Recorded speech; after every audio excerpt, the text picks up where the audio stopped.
Somalia, the war that never ends, and the West that never learns. For over 3 decades, Somalia has been trapped in a cycle of chaos, war, famine, foreign interference, and betrayal. The Western powers call it counterterrorism. Locals call it survival. The truth?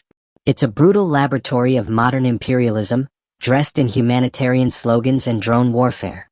1. The fall, when the state died and the predators moved in. Somalia's tragedy began in 1991 with the fall of dictator Siad Barre. The state collapsed, leaving behind a vacuum. No government, no law, only clans, militias, and warlords. Into that vacuum poured every kind of opportunist.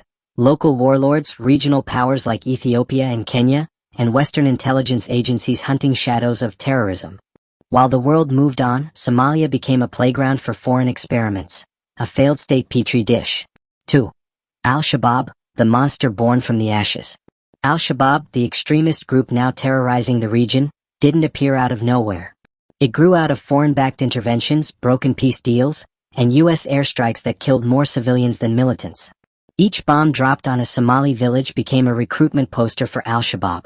And yet, Western governments kept pressing the same button, war on terror, expecting different results.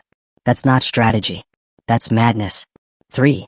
A humanitarian hell that the world pretends not to see. Somalia today is a scar on the conscience of humanity. More than 6 million people face hunger. Drought, driven by climate change, turns soil to dust. Families walk hundreds of kilometers to reach refugee camps. Children die not from bullets, but from dehydration. Every year, the UN sounds the alarm, and every year, global powers respond with weapons instead of water. 4. The war on terror and the business of death. The U.S. has carried out hundreds of drone strikes in Somalia since 2007, killing thousands. Officially, these are precision operations. In reality, they've often destroyed weddings, markets, and homes. The victims have no names, no faces, no justice. When questioned, the Pentagon says, "We're fighting terrorists." But who holds them accountable for the children buried in the rubble? The war on terror in Somalia is not about peace. It's about control. Control of the Red Sea routes, control of resources, control of influence in the Horn of Africa. 5. The new colonialism, turbines, ports, and blood. The so-called allies, Turkey, the UAE, Saudi Arabia, Qatar, are all playing their own game. Ports are leased, military bases built, contracts signed behind closed doors.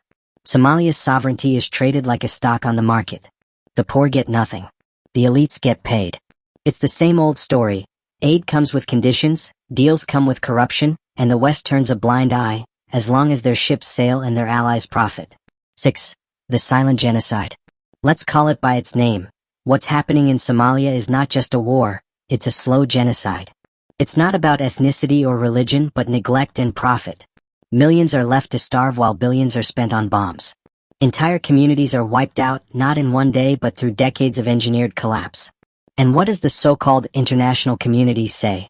Somalia needs stability. Yes, the same people who destabilized it are now selling stability as a product. 7. Western hypocrisy, democracy in words, death in practice. The West lectures the world about democracy, freedom, and human rights, while sponsoring regimes that bomb civilians and starve nations. Somalia is a mirror of that hypocrisy. When American drones strike a village, it's called defense. When Somalis fight back, it's called terrorism. When famine spreads because Western aid is politicized, it's called unfortunate. But if a Western city faced the same starvation, it would be called a humanitarian catastrophe. Why is Somali life worth less? 8. The endless war machine. War is business. Every bullet fired in Somalia enriches someone far away. Arms dealers, contractors, politicians building careers on counterterrorism. Peace is bad for business. That's why the war never ends. Every victory is temporary, every mission accomplished followed by another explosion. The people of Somalia are trapped between Al-Shabaab's terror and the West's militarized charity, both claiming to save them, both leaving them in ruins. 9. Accountability, not just for terrorists. If there is to be justice, it must start at the top. The United States must answer for its drone wars and civilian killings. The European Union and the UK must answer for funding corrupt regimes under the banner of stability. Regional powers like Kenya and Ethiopia must answer for cross-border bombings and land grabs. The African Union must answer for its failure to protect civilians under its watch. Until then, every speech about democracy is hollow. Every promise of aid is hypocrisy. 10. The people who still stand.